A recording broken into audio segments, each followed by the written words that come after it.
Depuis la route, difficile de rater le slogan et surtout ces 3 lettres plutôt branchées. On a sorti ce sigle qui signifie Réseau Nicolas Berthelon, de façon à mettre en avant la notion de réseau. Parce que nous n'avons pas de parti politique, on n'a pas de mouvement politique, mais nous travaillons à travers des réseaux. Réseaux sociaux ou associatifs, meetings ou articles dans la presse, tout est bon pour toucher le maximum de personnes et délivrer un message qui englobe toutes les générations, de la réhabilitation de Pouvana au combat des victimes des essais nucléaires, en passant par le règlement de l'indivision des terres.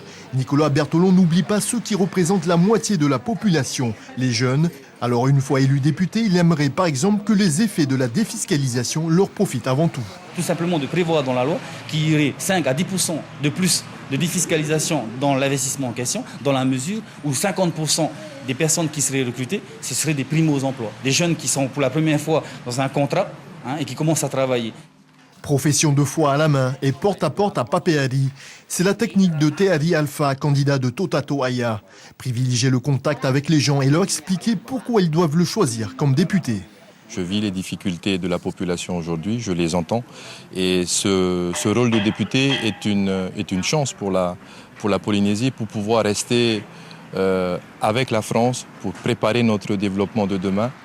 Un développement qui prendrait la forme d'un pacte de 30 ans associant l'État, le pays et les communes.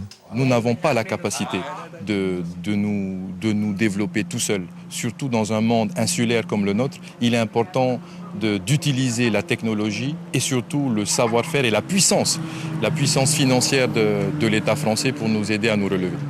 Appui technologique et économique, Tehari Alpha préconise aussi un appui social avec le RSA, RSI.